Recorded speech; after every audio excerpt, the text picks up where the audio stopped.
Welcome back sa aking channel. Ngayon ay kilalanin natin ang isang beauty queen na hindi lang panlaban sa ganda, kundi pati sa karera at negosyo. Walang iba kundi si Maria Atisa Manalo. Mula sa pagiging Miss International 2018, first runner-up sa pagsabak sa Miss Cosmo 2024, hanggang sa pagkapanalo bilang Miss Universe Philippines 2025. Tara na at tunghayan ang kanyang inspiradong paglalakbay. Si Maria Atisa Manalo ay isang Filipina beauty queen mula sa Candelaria, Quezon. Bukod sa pagiging graduate ng accountancy, isa rin siyang matagumpay na negosyante sa Sydney, Australia.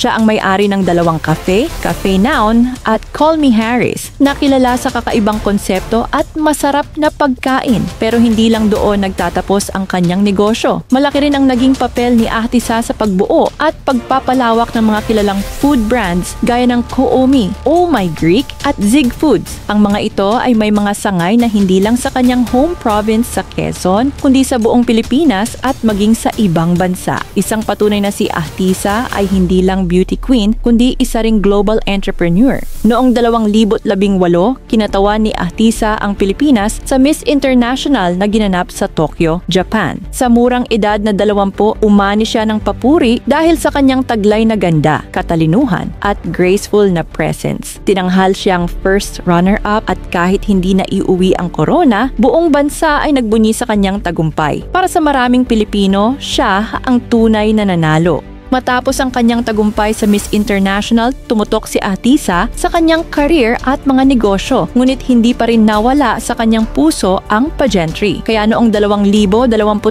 nagpa siyang sumabak sa Miss Cosmo International. Ngunit hindi naging madali ang kanyang paglalakbay dito. Sa panahon ng rehearsal ay nadapa siya at nagtamo ng injury sa kanyang paa. Sa kabila ng sakit at limitasyon, hindi siya umatras. Sa mismong pageant night, buong tapang niyang itinuloy ang laban at sa huli ay pumasok pa rin siya sa top 10. Isang patunay ng kanyang katatagan at determinasyon bilang isang tunay na beauty queen. Ngayong 2025, tuluyan ng naisakatuparan ni Atisa ang kanyang pangarap. Sa kabila ng matinding kompetisyon, siya ang nagningning at itinanghal bilang Miss Universe Philippines. Ang kanyang self-confidence, experience, at maturity, lalo na mula sa hirap na pinagdaanan sa Miss Cosmo, ang naging susi sa kanyang tagumpay. Isa siyang reyna na hindi lang ganda ang puhunan, kundi puso, tapang, at tunay na determinasyon.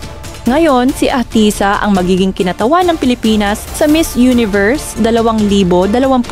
Buo ang tiwala ng sambayan ng Pilipino na maipapamalas niya ang tunay na galing ng isang Pinay. Sa taglay niyang beauty, wisdom, experience sa negosyo at advokasya para sa kababaihan, tiyak na magiging inspirasyon siya sa buong mundo. Isa siyang simbolo ng modernong Pilipina, matapang, matalino at may puso para sa bayan.